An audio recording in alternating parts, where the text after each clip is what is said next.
میرا مزاح کی بات نہیں، مسلک دیوبند کے لوگ اپنی مونچھوں کو کیوں مونڈتے ہیں؟ اس لیے کہ مونڈتے ہیں کہ رسول اللہ صلی اللہ علیہ وسلم کی حدیثیں، اس بارے میں جو احادیث کے الفاظ ہیں، قص الشوارب کے بھی ہیں، قص کا معنی کاٹنا، احفاء الشوارب کے بھی ہیں، صحیح احادیث ہیں۔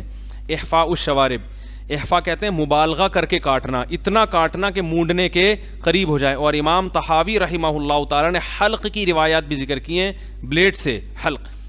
اس پہ بھی مجھے یاد آیا، کسی شخص نے اعتراض کیا ہے کہ یہ جو ہے مونڈنا، بلیڈ سے مونڈنا مسئلہ ہے، اور امام مالک کا قول پیش کیا ہے۔ کس کا قول پیش کیا؟ امام مالک کے ہاں کیا ہے؟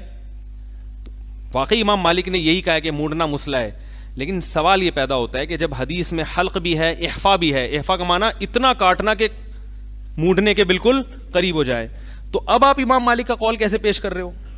تو یہ اندھی تقلید نہیں ہے بھائی؟ اور احناف پہ کیسے پیش کر کے حجت تمام کر رہے ہو؟ صحیح ہے نا؟ امام حنیفہ کا قول پیش کرتے تو ایک الگ بات تھی۔ تو کہیں سے بھی ملے نا، اٹھا کے پارسل کر دو، پھر کوئی نہیں پوچھتا کہ یہ امام مالک کے قول کا کیا تک بنتا ہے یہاں پہ۔ تو حلق کی روایات بھی ہیں، امام طحاوی نے ذکر کی ہیں، اور اگر حلق کی نہ بھی ہوں، وہ بالفرض فرض کر لیں کہ وہ حدیثیں ضعیف ہیں، تو احفا جو ہے نا، احفا وہ بھی حلق ہی کی طرح ہوتا ہے، یعنی قینچی سے اتنی باریک کر دی جائیں کہ دیکھنے میں کیا لگے، بالکل جڑ سے ختم۔ استیصال کہتے ہیں جڑ سے ختم کرنا۔ سمجھ میں آ رہی ہے بات؟ تو اس لیے ہمیشہ سے احناف کا یہ عمل چلا آ رہا ہے کہ حدیث میں کاٹنے کا حکم نہیں، بلکہ کاٹنے میں مبالغہ کرنے کا حکم ہے۔ اگر چھوٹی کریں گے تو کٹ جائیں گی، وہ بھی جائز ہے، لیکن مبالغہ کریں گے تو یہ زیادہ، بولو بھائی، بہتر ہے۔ تو افضل یہی ہے کہ بالکل جڑ سے اس کو کینچی سے ایسا کاٹا جائے کہ بالکل جڑ سے کٹ جائے۔ تو پھر بھی ہم کہتے ہیں کہ مونڈے نہ مونڈے تو زیادہ بہتر ہے، تاکہ اختلاف سے، مجتہدین کے اختلاف سے کیا ہو جائے، بچ جائے۔ تو بلیڈ کے بجائے کینچی سے بالکل چھوٹے کر دو، بلیڈ بھی استعمال کرتا ہے تو بھی جائز ہے۔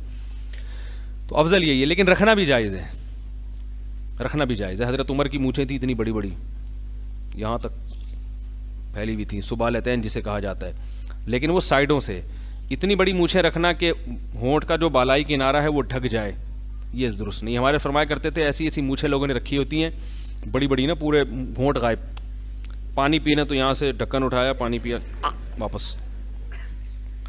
تو وہ حضرت ایک تعبیر کرتے تھے، جیسے لال بیگ جب الٹا ہو جاتا ہے نا تو کیسے اس کی ٹانگیں یوں یوں یوں، تو کہہ رہے پھر یہ ایسے ہی ان کے حال ہوتا ہے، بولتے ہیں تو ایسے جیسے لال بیگ کی ٹانگیں۔ تو اسلام نے زینت کا حکم دیا، اللہ کے بندو داڑھی بڑھاؤ اور مونچھیں گھٹاؤ۔ رکھنا ہے تو کم از کم ہونٹ کا بالائی کنارہ کھلا رہے، پانی پینے میں مونچھیں اندر تیرے نہیں ہیں، ساری گندگی۔ جب ہم سانس لیتے ہیں نا تو مستقل کاربن ڈائی آکسائڈ بالوں میں پھنستی رہتی ہے، مستقل، تو وہی پانی کے ساتھ بھی اندر، تو عجیب بدماشی ہے یہ۔